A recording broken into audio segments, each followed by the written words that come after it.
A question that I get asked a lot in my inbox, in my DMs, is always, what's the best place to start in sports photography? And most of the time, by place, what people mean is, what's the best camera body I should buy? And obviously my answer is always, it depends, because different bodies do different things. And then the next question is, when you started, how did you go about it? And I always say to people, the way I went about it was a bit odd. I actually started off as a Canon shooter, and I didn't start on the lower end of things. I started on the high end of things. I had an R5 at launch. That was like a 4,200 pound or $5,000 body at the time. There's an entire story on my YouTube about why I moved from Canon, then to Panasonic, and then from Panasonic to Sony. But when people ask me, I always say, it depends on what you want to do with your sports photography. And in my case, when I went back into sports photography, I started off with an A7C II. That was pretty cheap, because that was like a 1,500, well, 2,000 pound body actually, so not so cheap. But the thing with sports is, it's going to be very difficult for you to shoot professionally if you're going to shoot the cheap body. Now, I know a lot of people will tell you that just get any body, start with a APS-C sensor and stuff, and that would need like an entire long video to explain why that won't work. But I saw an A7C II. It's not a sports body, but it's full frame, 33 megapixels. I went with a Tamron lens, 35 to 150. I knew the limitations in terms of that you can't really shoot professionally, especially with agency and stuff, in professional leagues like EFL or in the Premier League with third-party bodies. But I needed something that would help me rebuild my portfolio quickly while I saved up. Then after the A7C II, I actually went to the A7R5, which is what I'm shooting on now, which is what you guys are seeing. And that was a great body in that it gave me 61 megapixels. I still had like a 70-200 lens by the time, right? I now had 70-200, but I oftentimes needed greater reach to shoot like from the halfway line and further. And I then went with the 70-200, and that worked out wonders for me. And by the time I was now shooting paid gigs and obviously shooting in the EFL, League One, League Two, Premier League, I then needed real sports bodies, and I went for an A9, right? I now have an A1. I just don't have it with me today because a friend asked to borrow it, but I now have an A1 too, which works well for me. I'm probably going to get the A7 V as well. As you can tell, I'm a Sony shooter. If I had been with Canon, I'd have probably had an R1 and an R3, and I'd have had maybe the R6 Mark III as well, because they do just about the same thing. But if you're starting sports photography, I would always say, get a sports body from the start, get a full frame body.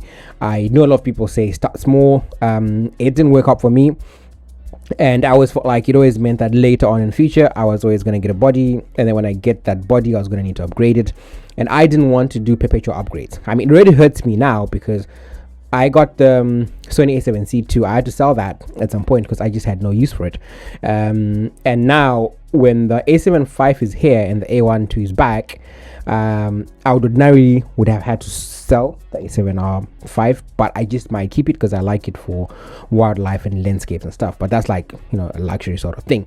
So like I said, the big question people always ask is, so where do I start, or how do I start? And I'd always say, if you can get a full frame body that can do like 10 frames per second, or that can do 12 if you're lucky, that would be great.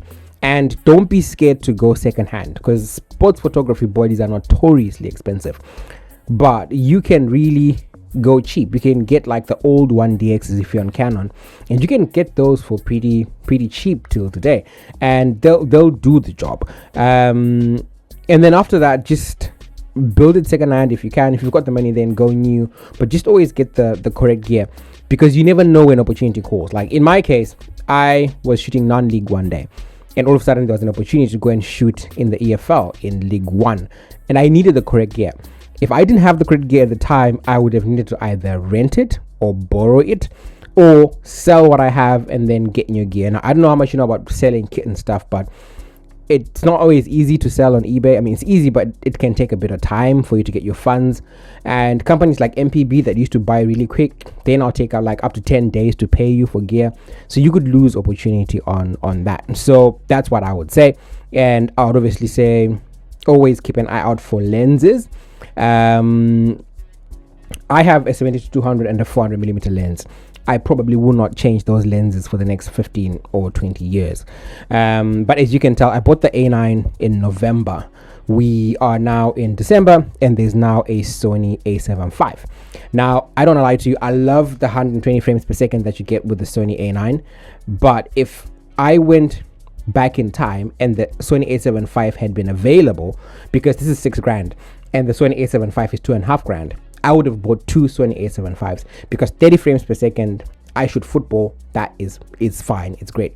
I've never found a situation where I've needed to use 120 frames per second yet with the Sony A9. And so obviously the Sony A7 V being 33 megapixels, like same argument as the A7C II, it would have counted. I would have gotten two of those bodies as opposed to the A9 for that and no other reason.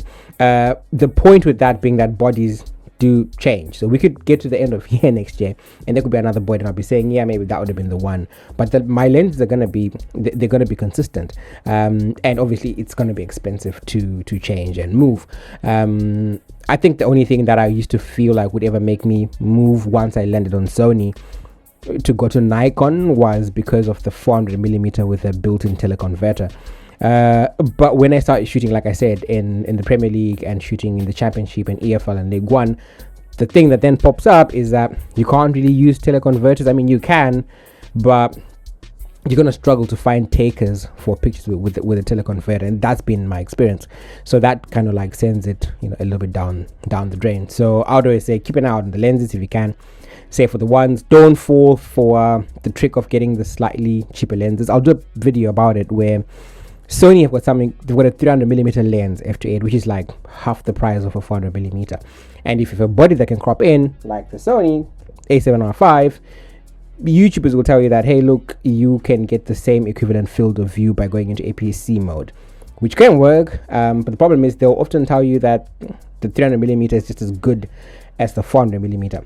And that is not true. It's an absolute lie. It's just not true. Those two lenses are not the same. And cropping to get 400mm versus using a 400mm lens is never going to be the same thing, because things like depth of field don't work that way. So the character of a 400mm lens is never going to be the same as a 300mm. Hell, I want a 600mm f4, but because sometimes I shoot in dodgy lighting, the 400 is good enough for me, and I can crop that to get a 600mm field of view. But that 600mm field of view on a 400 is never ever going to be the same as a 600mm, because the character of the lens cannot match. But like I said, it'll be a different video, and I think I'm now like drifting. But yeah, the question was, where do I start? How do I start? Get a full frame body, get a cheap one.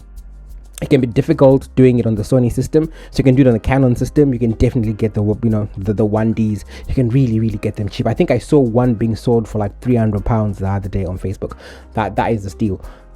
Get that and start building your lenses. But by all means, don't listen to anyone that says to you, get a 500 pound or $500 camera, get an APS-C, get an A6700, A6600. I know people say you can do it that way, but if you then want to eventually shoot professionally, you're going to need that. But if you're shooting for schools, or if you're shooting for local teams and you're charging people in your town or in your village, then that's an entirely different thing. But if you want to go and shoot professionally, if you want to shoot like in the Premier League, you're not going to be able to go there and shoot with an A6700. It's just not going to work out. Anyway, thanks for tuning in, guys. This was like just a random video I thought of doing on a Tuesday, so hope you enjoyed, and I will try get a lot more videos rolling out. I've got quite a lot of ideas and a lot of opinions, but again, thanks for tuning in, and see ya.